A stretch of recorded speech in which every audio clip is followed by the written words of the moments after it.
Welcome back to the deep dive. You've given us a really fascinating, maybe even challenging set of source materials today. Hmm. And our mission really is to dig into this concept of aging that, well, it goes way beyond the usual advice, diet, exercise. Absolutely. Usually when we talk longevity, physical health, it's all about those external things, habits we can measure. Right. But this material you've shared, it poses a much deeper question, doesn't it? Right. It asks, what if the biggest thing speeding up physical decay, premature aging, Yeah. what if it's entirely internal? Spiritual or emotional. Yeah. Exactly. Purely spiritual or emotional. It's definitely a provocative idea. We're kind of stepping into territory where the state of your inner world could literally dictate how fast your body breaks down. Mm. These sources really push back against the idea that the body's just, a machine. Physics and chemistry, they suggest it's deeply, profoundly responsive to spiritual kinds of burden. And what makes this deep dive, I think, really workable is how specific the sources are. Mm. We're not just talking about, oh, stress is bad for you. No, it's more focused. Much more. The material identifies 3 very specific internal states: worry, guilt, and bitterness. And it doesn't just state them. It backs each one up with some pretty powerful ancient wisdom, specifically from the King James Version of the Bible. So our job seems clear then. We need to really unpack the proposed mechanics for each of these 3 causes. Right. We can't just summarize the scripture. We have to ask, how exactly does a feeling, say, like envy, supposedly translate into visible physical signs of aging prematurely? Yes, and we need to use the language of the KJV itself, which is often incredibly visual, as our guide to understanding that decay, connecting that sort of spiritual corrosion. To physical cost. Precisely. We need to be detailed, tracing the line from that internal tax, the emotional state, to the observable systemic breakdown of the physical body. And you mentioned an escalation. Yes, we'll see a definite escalation in how severe the sources present these causes. It starts with something that feels burdensome, maybe postural, and moves towards, well, outright structural decay by the end. Okay, so let's unpack this framework. Where do we start?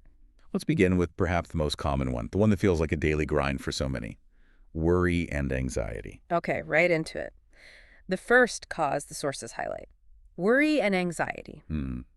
And the mechanism described is, well, it's this idea of constant stress, constant worry, just weighing you down, physically, mentally, leading to weariness, decline, basically speeding up aging. That word constant is really crucial here, I How think. so? Well, worry, in the way these sources seem to frame it, Yeah. isn't just, a fleeting concern about something specific. It's more like a persistent low-level state of internal alertness, Yeah. activation. Like being constantly on guard. Exactly. Your body is perpetually using resources, energy that really ought to be going towards renewal, repair, just daily maintenance. And that constant drain, that sort of physiological tax from being perpetually afraid or anxious, Yeah. eventually it has to show up on the outside. It has to manifest externally, yes.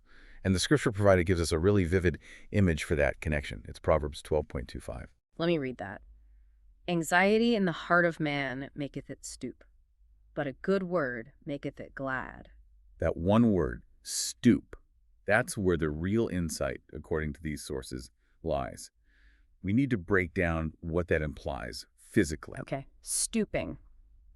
It's not just feeling blue or mentally heavy. No, it's just a literal bending, Mm-hmm. a physical curvature, like being burdened. You know, when you picture someone looking prematurely old or just chronically exhausted, that stooped posture is often the first thing you notice, isn't it? It really is. Shoulders kind of rounded forward, maybe the head bowed a bit, the spine losing that uprightness. It gives the impression they're carrying something invisible but incredibly heavy. Precisely. And we can kind of trace a potential physiological path here based on what the sources suggest. Chronic anxiety often leads to a flood of stress hormones like cortisol, Right, the fight or flight response, stuck on. and that often results in chronic muscle tension, especially, shoulders, neck, upper back. The classic stress spots. Exactly. So over time, that constant muscle contraction, combined with the emotional weight itself, it could literally, physically pull the body forward, compromising posture. So the sources are suggesting anxiety forces the body into an older, more burdened shape before its time, making someone actually look heavier, older. That seems to be the implication. The burden starts inside, and the text is very clear about where. Anxiety in the heart of man. The heart. In ancient wisdom, that's more than just the organ, right? It's the core, the seat of emotions, the spiritual center. Yes, the deep self. That's the engine that's troubled. And the stooping is the external signal that the engine is under constant serious strain. What strikes me is how immediate the connection seems in the text. Heart's troubled, boom, physical alignment is compromised. It really does present it that way. It's as if chronic worry acts like this internal, nonstop gravitational force, pulling the body down, preventing it from holding that energetic, upright posture we associate with youth, with vitality. So this is like the first stage, maybe the most visible sign of this spiritual aging idea. You could see it that way. But if worry is this constant downward pressure, the scripture itself offers an immediate counter. That's vital too. Right, the second half of the verse. But a good word maketh it glad. Such a powerful contrast. If anxiety is a weight that causes stooping, then this good word is presented as the opposite, something that lifts, releases. And a good word probably means more than just someone saying something nice, right?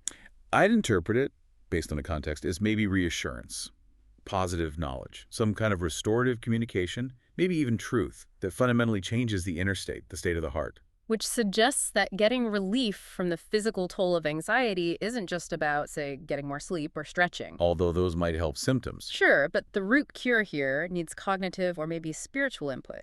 The insight, the acceptance, whatever's in that good word, it eases the pressure on the heart. Which then allows the body, perhaps released from that constant defensive muscle tension, to straighten up again, to stand tall. So the core mechanism for worry, according to these sources, postural compromise, physical burdening. It ages you by making you look and feel constantly weary, structurally bowed down. And that sets a baseline for severity. Because when we move to the second cause identified in the material, well, the impact becomes much more systemic, much more about decay, We go from a burden that makes you stoop. to a state that's described as actively decaying the internal structure itself, unresolved guilt. Okay, section 2, the silent drain. This second cause is defined as living in sin and carrying a guilty conscience. And the sources claim this drains a person physically, emotionally, spiritually, explicitly leading to premature aging and sickness. That sounds significantly more damaging than anxiety. Definitely introduces an element of something deeper, maybe more like internal contamination. Contamination, interesting word. Well, if worry was presented as a kind of tax on your resources, unresolved guilt in this framework acts more like a corrosive agent, something eating away at the very foundation. And the focus shifts, too. Worry is often about the future, what might happen. Guilt is about the past, right? Exactly. It's past-focused, often involving concealment, regret, maybe self-judgment. And there's a huge energy cost, isn't there, in perpetually trying to suppress a truth or hide something. Oh, absolutely. Keeping a major secret, denying something fundamental about yourself that takes immense psychic energy. And these sources suggest that energy gets diverted, pulled away from the body's normal healing, its maintenance systems. Okay, and the scripture used to illustrate this. It uses incredibly potent imagery. Psalm 32.3. Yes, it does. Let's hear it. When I kept silence, my bones waxed old through my roaring all the day long. There's a real paradox built into this verse, isn't there? Let's start with the condition that seems to trigger the decay. When I kept silence. Right. The sources seem to imply it's not just the act, the sin, or even just feeling guilty. It's the suppression, the refusal to deal with it, to acknowledge the internal conflict. That's the accelerant. Holding it in creates this massive internal pressure, drains resources, just keeping it hidden. That seems to be the idea. Yeah. And where does that suppressed burden show up? Not just in posture this time. Structurally, the text says, my bones waxed old. Wow. Okay, that's the escalation you mentioned. Anxiety made the person stoop. Guilt makes the bones age rapidly. Bones are the literal framework, the structure holding everything up. Yeah. So for them to wax old, that implies accelerated systemic aging, the very foundation weakening, maybe losing density, showing signs of advanced age way ahead of time, much deeper than just weariness. That's a serious internal degradation. If we try to translate waxed old into modern physiological terms, what could that even look like? Well, you could speculate. Maybe it points towards chronic inflammation processes that could lead to things like, say, early onset osteoporosis, or perhaps severe joint degeneration, something where the body's ability to rebuild its own internal architecture is fundamentally compromised by this constant internal toxicity, this unresolved conflict. Okay, but here's where I get stuck on the text again. If the cause of the decay is the suppression, the silence, when I kept silence, why is the symptom described as my roaring all the day long? Silence seems quiet, slow decay. Roaring is loud, explosive suffering. And that's the profound contradiction that the source material seems to be highlighting. It suggests that maybe the spiritual physics here are unavoidable. Spiritual physics. Okay. You can try to keep the guilt silent in terms of confession or resolution. Yeah. But the physical damage it's causing, that breakdown, that cannot be silenced. The roaring is the outward sign, the inescapable symptom of that deep structural internal pain. Okay, so the roaring isn't necessarily literal noise. It's the chronic, maybe physical pain, maybe deep emotional agony that comes from the foundation crumbling. That's how I read it, yes. The bones are waxing old, decaying prematurely, and the body itself can't stay quiet about that level of fundamental damage anymore. It's like an internal scream made manifest. Precisely. The person might be trying to keep up appearances, maintain that silence externally, but the physiological cost, the bones aging, rapidly generates this constant state of suffering that just erupts as this roaring. That's a huge leap in severity from worry then. Worry caused a burden, a stooping.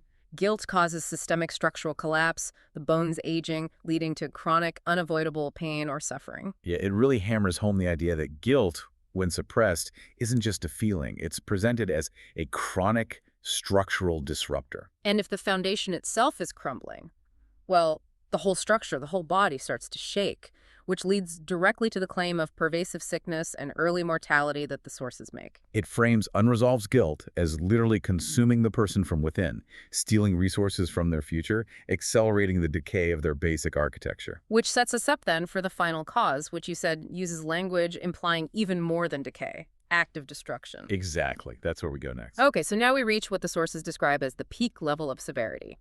Cause number 3, bitterness and envy. The material defines this as holding on to anger, resentment, and claims it destroys a person from the inside out, directly hating both health and appearance. We've tagged this section internal corrosion.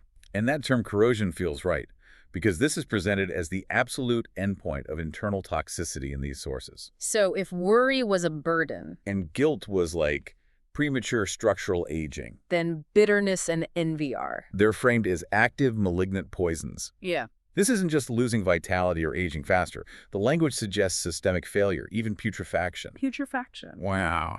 Okay, the scriptural support here is Proverbs 14.30, and the language is startling. It says, "A sound heart is the life of the flesh, but envy the rottenness of the bones." Now, before we even get to the rottenness, that first part is crucial for context. It sets the standard for health.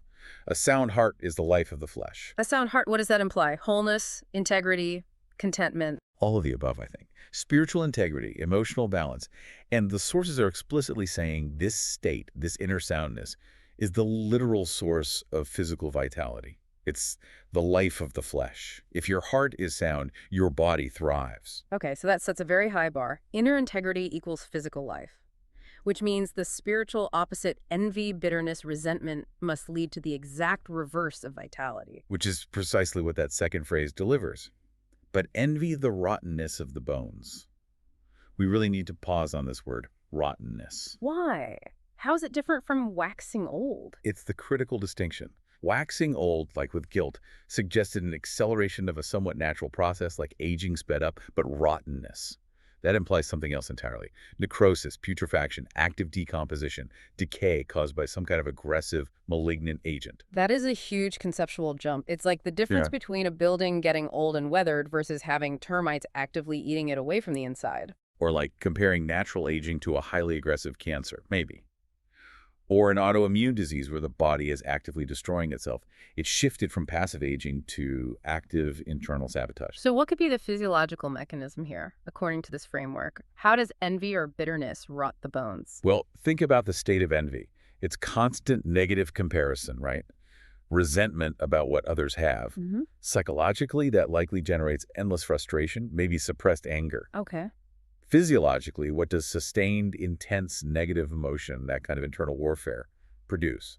Probably a maximum inflammatory response. Chronic, high-level inflammation. And chronic inflammation is linked to all sorts of decay and disease. Exactly. It's like the body is effectively attacking itself. And according to this specific text, the primary structural victim of envy's corrosive effect is the bone structure itself. It causes rottenness there. If the bones are literally rotting, undergoing active, severe degradation, the knock-on effects for your overall health would be catastrophic, surely? Absolutely. Which validates the source's claim that this state destroys the person from the inside out. And it makes sense then why it would affect both health and appearance, as the sources claim. It's unavoidable, isn't it? Yeah. If your core structure is actively decaying, corroding from within, every external part of you must eventually reflect that malignancy. A person consumed by this level of internal toxicity, they would likely appear visibly ill, frail, perhaps deeply aged, because the very foundation is collapsing. So this section really shows the full scale of destruction that these negative spiritual states are claimed to cause in the source material. It does. It moves from anxiety causing these postural burdens, this stooping, Then through guilt causing foundational aging, the bones waxing old. to finally envy and bitterness causing full-scale active biological destruction, rottenness. It really serves as the ultimate cautionary tale about spiritual maintenance, doesn't it? The sources are essentially proposing that if you harbor deep-seated resentment, envy, bitterness, you are introducing a poison that actively dismantles your own structural integrity. Leading to the fastest, most severe forms of premature physical decay described. Precisely. Hashtag tag CAG outro. Okay, let's try and pull these powerful, maybe unsettling insights together for you, the listener. Our deep dive today, using your source material and really grounding it in those specific KJV scriptures. It's mapped out 3 distinct spiritual and emotional burdens that are alleged quite forcefully to lead to measurable, visible physical decline, premature aging. And we definitely saw that clear escalation in severity you mentioned earlier. Yeah, absolutely. First, we had worry and anxiety, characterized by that chronic stress response. Leading to physical stooping. That visible postural weight that ages your whole demeanor. The internal tax of worry literally bending the structure. Right. Then second, we moved to the suppressed weight of sin and guilt, that unresolved internal conflict. Which the sources claim causes the bones to wax old. That's systemic accelerated structural aging, often showing up as that pervasive chronic pain, that internal roaring. And finally, we hit the highest level of described internal toxicity, bitterness and envy, that perpetual state of resentment and anger. Presented vividly as the rottenness of the bones. Active, corrosive destruction, ensuring the person is consumed, dismantled from the inside out, which inevitably impacts all aspects of health and appearance. So the core insight for you listening, I think, is this. These sources aren't just saying your mood affects your health a little bit. They argue the spiritual and emotional condition is absolutely foundational. Not just a factor, but the bedrock. The spiritual state they propose literally determines the physical life of the flesh and the basic integrity of your bones. These feelings, worry, guilt, envy, are presented almost as measurable biological forces of destruction. It definitely reframes the pursuit of, spiritual or emotional peace. It's not just about feeling better, according to this framework. It's about fundamental physical preservation. Maintaining the life of the flesh requires maintaining that sound heart. And that profound connection, that relationship between the inner state and the outer body, brings us to a final thought. Yeah. A provocative question, maybe, for you to mull over after this deep dive. Okay. We spent this time analyzing, in quite some detail, how these 3 negative states, worry, guilt, envy, are said to cause this deep physical decay, accelerated aging, even structural collapse. Right, the destructive side. So if the mechanisms of internal friction, resentment, suppression are this devastating, what about the flip side? What unseen forces of powerful renewal, maybe even profound longevity, might be generated by the precise opposite states? Like, what's the positive equivalent? Exactly. Think about the counterpoint to each one we discussed. If chronic anxiety makes the heart stoop, what profound restorative effect, what longevity might come from deep calm, confident peace, real trust? Okay. And if suppressed guilt causes the bones to wax old, what kind of immediate, maybe even deep physical healing could be unleashed by radical acceptance, forgiveness of self or others, honest resolution? And the last one. If envy leads to active rottenness of the bones. Then what kind of incredible structural integrity, what physical renewal might genuinely spring from authentic gratitude? Contentment. Finding joy in what is rather than resenting what isn't. So according to this ancient framework we've explored, spiritual balance isn't just a nice-to-have bonus for health. It might just be the most potent anti-aging agent there is, literally ensuring the soundness of your physical structure from the bones out. Definitely something to ponder, that deep link between our inner world and our physical lifespan. Indeed. Thank you for joining us for the deep dive. We look forward to unpacking your next set of sources with you soon.